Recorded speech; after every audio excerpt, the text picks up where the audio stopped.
if you're not aligned with that message, kick rocks and go to Andrew Tate's Hustle University. All right, so welcome everybody, whoever's watching this. Welcome to the Netsphere podcast. We got a very special guest here today, Luca Netz. Welcome, my friend. I'm really happy to have you here. Nets in the Netsphere, baby. Yeah. So, a lot of people actually know who you are. It's pretty crazy how many people were requesting you to be on the podcast. I was like, man, we really got to make this happen. And I know we've been talking for a little bit, back and forth on DMs and stuff. So I'm really glad to finally be here. But for those of you that don't know you, could you give like a quick backstory on yourself here? Yeah, I won't dive too much into it, but Sure. My name is Luca. I'm a self-made entrepreneur. I dropped out of school when I was 16 and I pursued the entrepreneurial journey. I was able to be very successful in e-commerce, and now I'm starting a new chapter in my life in the NFT space. So Nice. I love that quick elevator pitch. I have a question written down in regards to that because a lot of people are looking at the NFT and Web3 space right now, and they're like either hesitant or extremely like excited about it. So let me ask you this: what led you to this transition from the Web2 world to the Web3 world? yeah, so I was trading NFTs since last summer. So I was able to make a lot of money doing that. And as I just kind of dived into the rabbit hole and I met new people and I just started interacting and kind of realizing what was going on, I realized this was a once in a lifetime opportunity. And like every 20, 25 years, something like this comes across your table where like there's a huge paradigm shift in how the world operates. And this is one of those moments with Web3. If you kind of look into it and you research it, it's, kind of falls into the category of like, this functions as a basic human right and, how this works is the right way. And typically, as time has shown in the past, that when there's moments and tools and technology that kind of lean into, basic human rights and, evolve what it is to be a human and how we interact, every single time they hit and they go parabolic and they do really, really well. And I still think we're at the cusp because the technology is so early and we haven't really, spearheaded this in a 12 to 18 months in of like real awareness here. Right. We're kind of on the forefront of something special. And so I'm at that time in my life where I've made enough money. I own 2 homes. I have everything I could possibly have dreamed of, looking back at it 6 years ago. And I'm in the moment now where I want to make real money. Like, I don't want to make, millions of dollars a year, which, for those of you guys listening, it sounds great when you're not there. But once you get there, it's a little lackluster. And I believe my career is greater than just the guy who knows how to make money. Like, I've always felt like I'm somebody who could be really impactful, and I've always wanted to create a legacy, and the opportunity presented itself where, this could be my moment to really cement myself, not only as, somebody who's super talented, and knows how to make money, but somebody who's really one of the great entrepreneurs the world has ever seen. And so that's, what I'm looking to conquer. I want to put my name in the history books, and this is the opportunity to do it. Fuck yeah, bro. That's amazing. Jeez, that hits. That explanation was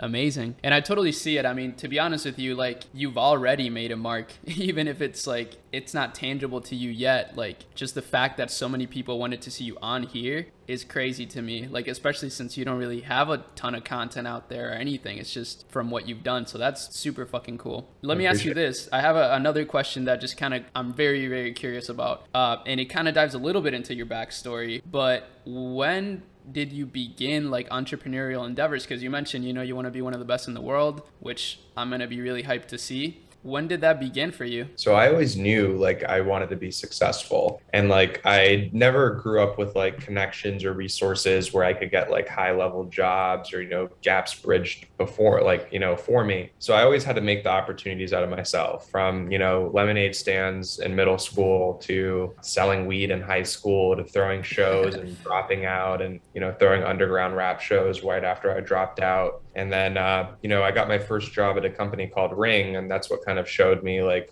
I was there when they raised their first, when they even raised their first round, they were pretty much nothing at the time. By the time I left, he'd sold for $1 billion. And I saw that. I just knew, dude, like I tell people I left school because I needed to help pay the bills and get out of my situation. And that's true. But looking back at it, one of the main reasons I left school is because I couldn't stand these teachers telling me what to do. Like I just couldn't stand it. Like I knew I needed to dictate my own future. Like I couldn't let anybody dictate my future for me or tell me I wasn't worthy or tell me I wasn't capable. And so like it's always been in me. Like it's a fire that's been burning, and I was always waiting when I was younger to be old enough to be taken seriously. And I still deal with some of that stuff today. And in terms of not being taken seriously by certain people. But like I always knew I wanted to be an entrepreneur. Like this fits my personality type perfectly, like who I am as a human being and who I am as, just who I am personally. It's like this was written in stone for me. Is there a moment where when you look back, you kind of realize that you were resourceful, or was there a moment that you were like, oh, this is my strong suit? Because obviously you have that self-awareness now, but looking back, did you ever realize there was a moment you could lean into it? Yeah, I think like resourcefulness is just something like, dude, we grew up, like I lived in probably 30 different places,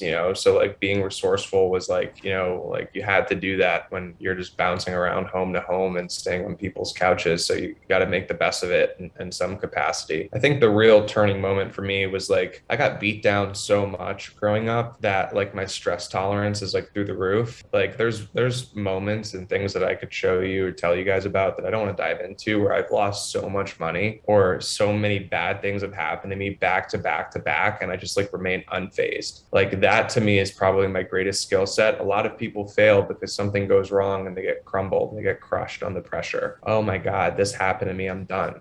Resort to what's easy. But for me, like I'm just like, my skin is so thick now that like there's very few things that you could do to me or that could happen that will really phase me and throw me off track. That's awesome. That's powerful, bro. Building that thick skin that's definitely got to play a huge role in like the success of even some of like the greatest entrepreneurs in the world. So like you said, you're kind of reflecting those qualities already, which is just so dope. I want to ask you something, related to, I guess, becoming this like incredible entrepreneur that you already are, but you want to continue to grow. Obviously, I'm sure a huge role was bringing in the right people and working with the right people. So how do you find the right people? Yeah, so I think this kind of just leans into building your personal brand. So growing up, when I first became an entrepreneur, and like, personal brand was sitting in front of a nice car and flexing and, driving, renting a jet from LA to Vegas and standing in front of the jet, like you just own the thing. Like that is what a lot of people's interpretation of a personal brand is. And that's not the case at all. A personal brand is expressing to the world who you are and showing them your personality. And eventually, depending on your personality type, you'll attract other people with similar personality types. Right. One of the best things that I did was, just start posting, my accomplishments and just who I am as a person on my social medias. I've since kind of stopped that, but there was a time where I was really leaning into that hard. And eventually like-minded individuals just begin to migrate. And so what I don't recommend is when you're on the come up, like don't be hiding your wins and don't be hiding your developments, whether they're, financial developments or personal developments. Share your journey to the world, share your process to the world, because nobody's going to know who you are and nobody's going to want to work with you if there's no guideline or no content that they can reference and see who you are. Probably the most impactful thing for my career was that first Scott Hilsey podcast. It was probably me posting Shopify screenshots of insane revenue days, and that Scott Hilsey podcast, because people finally like put some respect on my name, and like I didn't, really like knew who I was. And then from there, the floodgates open. So like doing the best you can to get into the right channels to, tell your story. And, a story is something you shouldn't be ashamed of, own it, and really just like, let people know who you are. And eventually the like-minded individuals will migrate. And fortunately for me, the like-minded individuals were talented and are talented, and they continue to migrate in my direction. And I try my best to utilize their talents for the greater good. And sometimes we work together, sometimes we don't, but the mutual respect always lies. I love that. So right now, how big is your team, if you don't mind me asking? So right now, my main objective right now is Pudgy Penguin. So I had a huge team when I was like, doing a bunch of different businesses, and like kind of, my model is I've always been the guy who likes to own, 15 to 30% of a business. Never wanted to be the core operational guy. I like to lean into my strong suit, which is marketing. My main endeavor now is Pudgy Penguins, and I'm all in. I'm not doing anything else. And I've recently stepped down from my role as CMO and Gel Blaster and a couple other roles of companies that I was a part of in the marketing department. And, right now the Pudgy Penguin team is about 21 people. So yeah. That's awesome. So with Pudgy Penguins, obviously you guys have to do marketing and grow the name and everything like that in order to, grow the brand. How does the marketing differ from Web3 versus just the previous things that you've done? Usually when I market, there's a direct ROAS, right? Sell a gel blaster, cost me X, sell it for X. I have this much in the middle to make money on. My CAC has to be this. Pudgy Penguins is interesting because it's an IP company. It's a brand awareness company. So there really is no intrinsic ROAS. Though you are selling products and whatever, I think the ROAS really comes from the CAC on the follower and what that stuff looks like. It's a different approach because it's a brand awareness approach when you're kind of like bootstrapping a startup, but there's really no measurable ROAS yet that you can kind of gauge. So it's kind of like a mental ROAS where you're kind of like, oh, I did this, we did, 20 sales a day. That would equate to, 3 Ethereum, okay, 3 Ethereum is 15, $5,000, you know what I mean, at these prices, and you kind of move accordingly. It's definitely a little more complex because it's harder to forecast and it's harder to budget around, which I think is the issue. But that's why I'm really leaning into making it more of a ROAS-centric business. Like I said, it's an IP company. It's not an NFT company. It just happens to be an NFT, and that's a cool vertical that we have, and we're definitely going to innovate and develop in the Web3 side. But like, I want to make toys. I want to make clothes. I want to make games. Like, I want things that do have attributable ROAS, right? And it can be quantified in a pay-for-play model. So we're getting there. We're not quite there yet, but slowly but surely we're getting there. Dude, that's so cool. I remember when I first found out about you, you were, like you said, this I remember you had the Kurama, the nine-tailed fox, of all these different things that you were doing. So it's kind of cool to see that now you're focusing in, and man, I know you're going to just explode through this vertical. And also just all these things that you're mentioning, all these companies that are getting into the NFT space and Web3, I mean, they're going to be way behind by the time you're already a year deep and have figured all this shit out. I'm figuring some shit out right now, dude.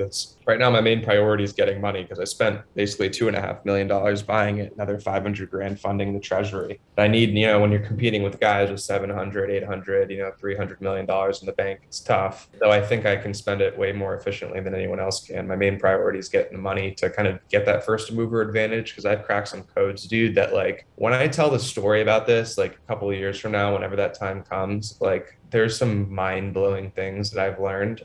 If this thing failed tomorrow, it was worth every penny. The things that I have learned, I evolved so much in these last 100 days as an entrepreneur. My sauce is so much more nasty than it was. My playbook for the last couple of years was pretty simple. Put people in places that can do things that I don't know how to do, or I don't like knowing how to do. Ad buying, which isn't rocket science, it's really product market fit and finding, a winning product. And then outsourcing and doing as little work as possible while, retaining a high profit margin and bridging gaps that are hard for the average person to bridge. That's really kind of was my model for the longest time. I also have a really interesting playbook when it comes to seeding, and I have a formula on how to move clothes and toys. I kind of cracked the code in that regard. But dude, this thing has opened up my playbook in a whole different way. I know when we succeed here, I'll be able to succeed in anything. This to me is my ultimate test. It's my ultimate challenge. And I have $2.5 million on the line, but more importantly, I have my reputation on the line.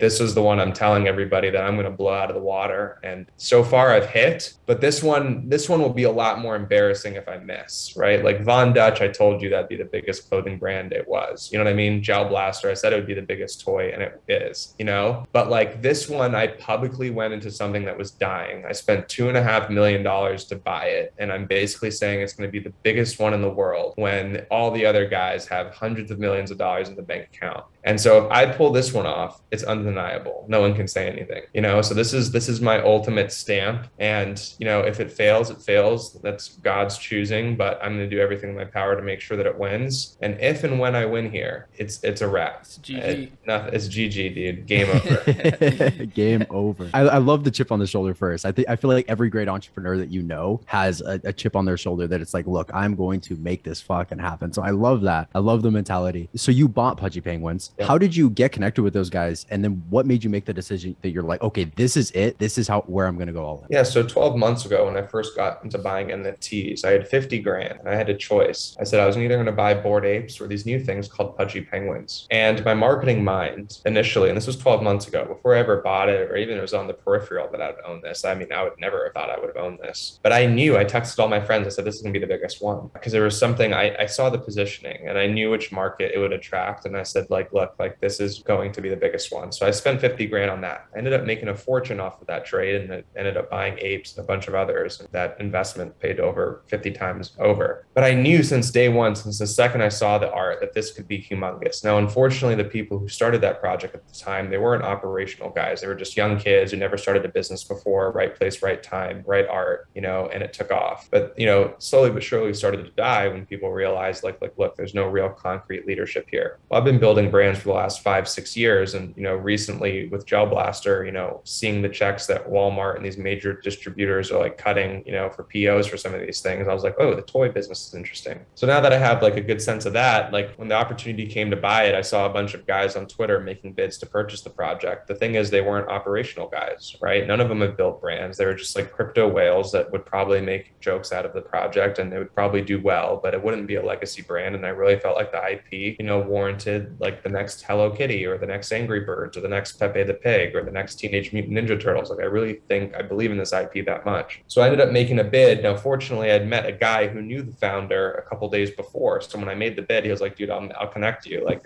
you know, if this is real, if you're serious about it, let's do it. And I was like, yeah, dude, I'm serious about it. Let's do it. So one thing led to another. The deal took a little bit longer because a deal like that hadn't been done before. So our lawyers kind of invented case law, which kind of took a little bit longer than I initially wanted. But, you know, that principle to me and like just the initial thought, like I knew from day one, 12 months ago, pretty much today, like probably 11 months and 2 weeks from today, that I knew that this thing would be humongous. And I made the choice that it had made me so much money, like trading NFTs, I probably almost close to $7, $8, $9, $10 million that I've made. I don't know. I mean, like realized $5 million realized in Ethereum, right? But like, you know, unrealized, who knows? But like it all started with the penguins. Like if the penguin investment would have flopped, like all things, if you try it and then you flop, you're like, all right, on to the next, you know? Mm-hmm. Right. This thing hit so big for me and it made me so much money that I was like, dude, I owe a responsibility. Because like you know, how this whole thing came, I'm not going to give the whole Pudgy Penguin story because we can go 20-30 minutes just on this topic, but there was a unique alignment on how did this all happen. Like this is almost like God is speaking to me from heaven and saying like, yo, you need this one. How it all happened from where I was when it happened, being in Sedona in Arizona, which is like the spiritual vortex of the world, to like leaving there, to like wanting to figure out like what my next chapter is. Because I knew I wanted to be something bigger, dude. I always wanted to be in like the tech space. And though I'm not positioning this like a tech company, there is technology behind it and it is attracting the tech investor. I just knew, dude, like there's something greater here and I don't know what. And if I fail, I'd be shocked. I'd be like, okay, well, you just wanted to spank me in public, but all right, I'll take it. There's a lesson there.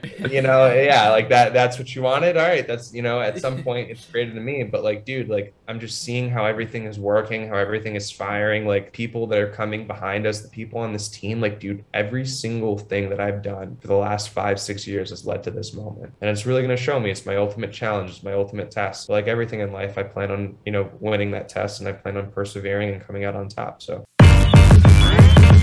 Damn.